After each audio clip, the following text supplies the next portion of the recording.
মৃত ঘোষণার পর এক নারীকে দাফনের জন্য কবরস্থান নিয়ে যাওয়া হয়েছিল, কিন্তু দাফনের আগ মুহূর্তে জেগে ওঠেন ওই নারী। এই ঘটনায় সেখানে থাকা ব্যক্তিরা হকচকিয়ে যান। কি করবেন ভেবে পাচ্ছিলেন না তারা।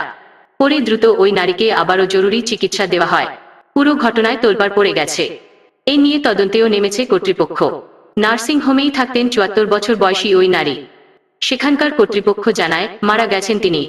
এরপর তাকে দাফনের জন্য কবরস্থানে নিয়ে যাওয়া হয়, কিন্তু সেখানে উপস্থিত ব্যক্তিরা হঠাৎ করে বুঝতে পারেন তখনও বেঁচে আছেন ওই বৃদ্ধা। তখন জরুরি সেবা নম্বরে ফোন করা হয়। ব্রিটিশ সংবাদমাধ্যম বিবিসি জানিয়েছে, যুক্তরাষ্ট্রের নেব্রাস্কার রাজধানী লিঙ্কনে সোমবার এই ঘটনা ঘটে। ফিউনারেল হোমে জেগে উঠলেও শেষ পর্যন্ত মৃত্যুর কোলেই ঢলে পড়েন কনস্ট্যান্স গ্লান্টোজ নামের ওই নারী।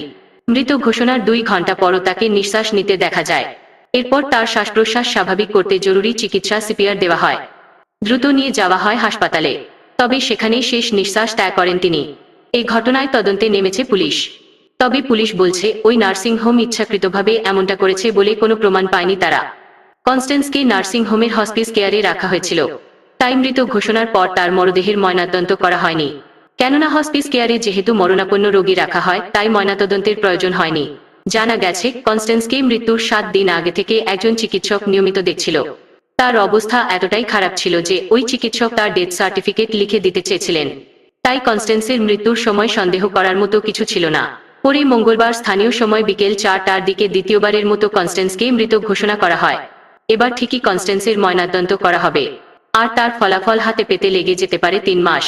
তবে শুধু কনস্ট্যান্সই নয়, মৃত ঘোষণার পর জেগে ওঠার এমন আরও অনেক উদাহরণ রয়েছে।